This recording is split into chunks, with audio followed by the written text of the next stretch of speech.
Hi everyone and welcome back. It's Mindy with Mindy Egan Design, and today I'm going to be sharing a card that I created using the new Geraniums stamp set from Pretty Pink Posh. This was part of their new release from June 2018, so I wanted to share it with you today. So here is a stamp set. It's got quite a few floral images on it and a couple leaves, and then here's the coordinating dies set that you can purchase separately. So that is what I'm going to be focusing on today. I'm going to stamp a bunch of the floral images. I wasn't sure how many I needed, so I'm just going to use my MISTI tool and with some Nina Solar White cardstock. Now I use the 80-pound Nina White cardstock. That is my personal preference and what I'm used to coloring on with my Copic markers.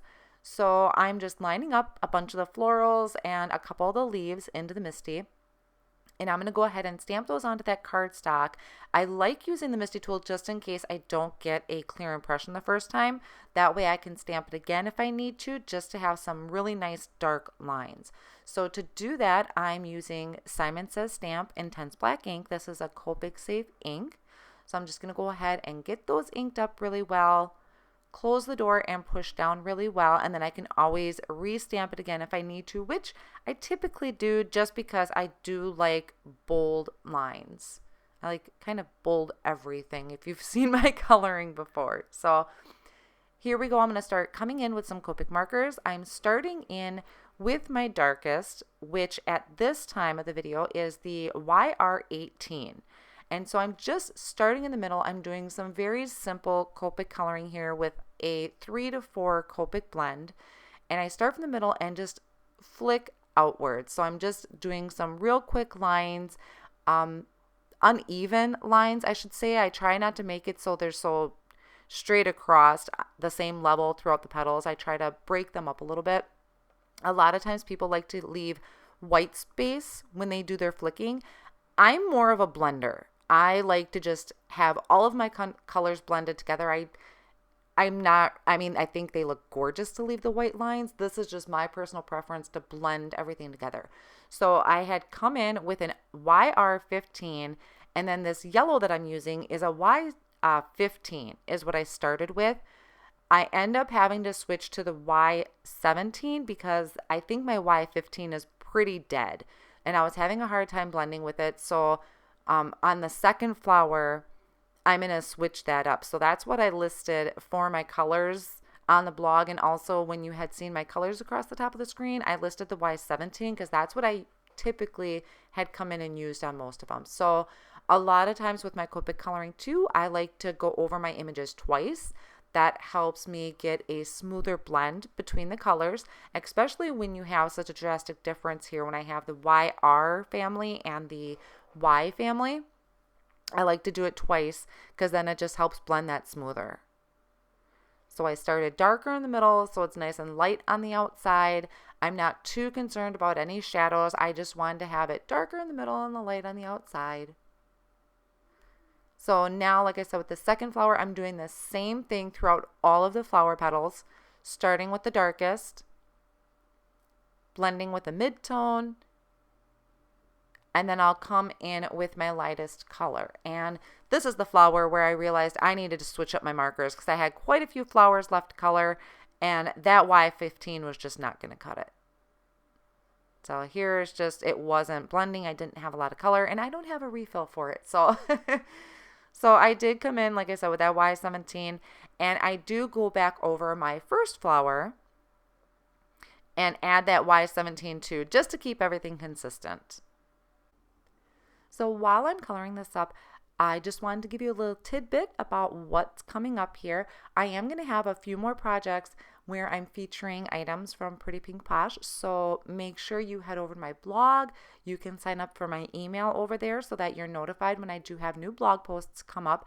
I'm going to have all of my links provided down below in the description area, so that'll take you to my blog, or if you want to subscribe to my YouTube channel, because I may have a few more videos coming up too. So that's something to keep an eye out for. And a really big shout out, thank you to Paulina. It is a lot of fun shopping in her store. She has some really adorable, whimsical images and beautiful jewels. I absolutely just am in love with her jewels and sequins mixes.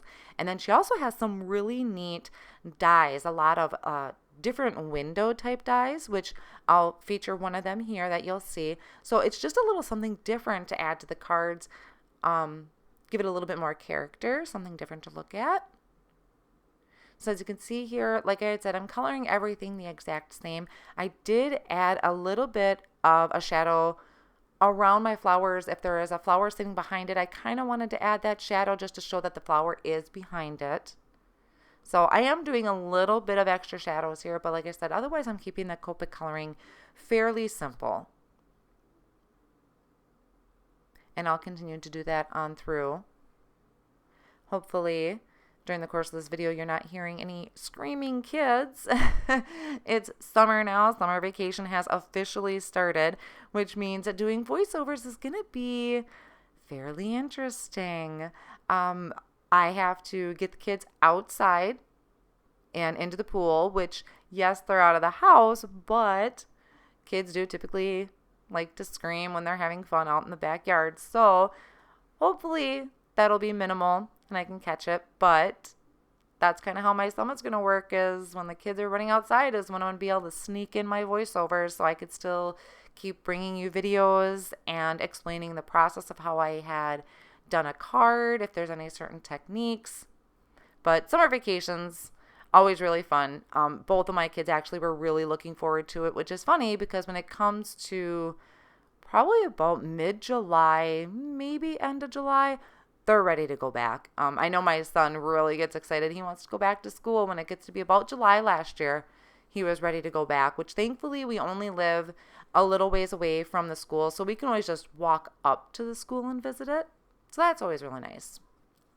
So now here I'm working on my leaves. So what I did was I came in with my lightest color and I filled in the entire leaf, and that was the YG11. I tried to add some other shadow areas to it and it just wasn't working out for me. So what I'm going to end up doing is I'll start in the middle with the darkest color, and it's the same thing as the flower. I start with the darkest, blend out to the lightest. So I kind of had to change a course there. It just wasn't working. I was trying to work with some of the lines and maybe add some more shadow and character to it, but I ended up just doing dark in the middle, lightest on the outside, and I did that with the smaller leaf too. Now, most people have a voice in their head that will tell you when to stop. Like, enough is enough. I apparently don't have that voice, because as I had finished coloring, I was looking at it and going, gosh, I really like my deep, deep shadows. So I reached over and I grabbed an R39. So I did list this in my Copic colors, but I didn't use it to blend everything out. I only used it at the very end here to add some deeper shadows. I am really happy with how it turned out, but what I had envisioned was more of a bright citrus orange, and I didn't quite get that. It is really bright and it's vibrant, but I kind of changed. That's why I like to color my images first before I build up my card, because I just never know what I'm going to end up doing to my images once I get them going. So I am happy with this. It just wasn't quite what I had envisioned.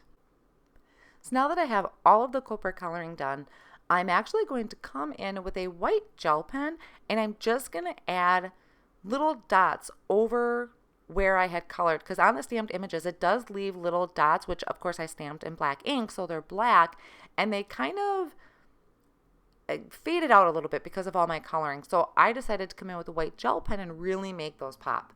So now I'll just use the coordinating dies, and I'm going to line them up on the images. I'll hold them in place with some Post-it tape, which is just a really nice tacky tape that's not going to rip my images or my paper. So I'll hold those in place and run that through my die cutting machine.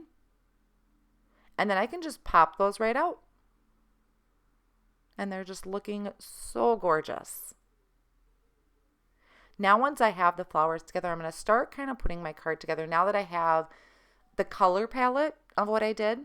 So here is one of the window frame dies that Pretty Pink Posh carries. This is a 2-piece die, and I just used the bigger one to cut out that window at the bottom of my card. This is a 4 by 5 1/4 inch piece of white cardstock, And then I also used another piece of white cardstock the same size that I'm going to line behind that. So my background to it will be white. And then I'm going to use a sea glass cardstock from Gina K Designs. So I just thought that color tied in really nice with my reddish orange flowers. So before I do anything, I want to get my sentiment stamped on here. So I'll use the MISTI tool again to make sure that it's lined up straight and I'm getting a nice clean impression. And I'm actually using this Many Thanks from the Hummingbird Thanks stamp set. I have wanted this stamp set for a while and it came back in stock. So I quickly snagged that up because it's got some really cute hummingbirds on there, which I do plan on using as well. So now that I have that ready, I'm going to go ahead and get this solid panel attached to my sea glass cardstock. And I want to pop up my window just for a little bit dimension. So I'm using the foam tape and I'm just lining that over the entire back of my window panel, trimming down what I need to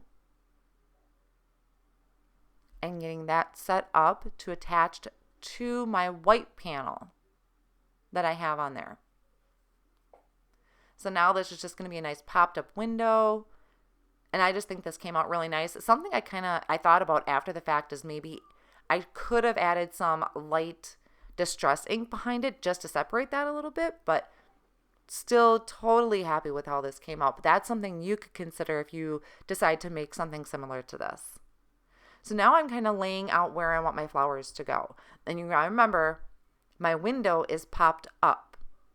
So I'm laying out the leaves and flowers, and I'm going to kind of leave it here as I adhere everything down. And I decided that I wasn't going to use one of the flowers on here. I was trying to keep it balanced between the leaves and that big floral in the middle. So there is one of them I'm not going to use. I'll just put it off on the side. And then I'll just kind of even out my floral arrangement. So now to adhere everything together, what I'll do is I'm going to start with the pieces that are in the furthest back, which is going to be my leaves.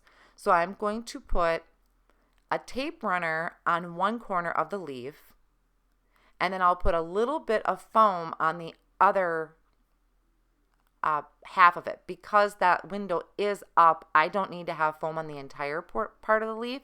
I just need it to be part of it. So it'll lay nice and flat.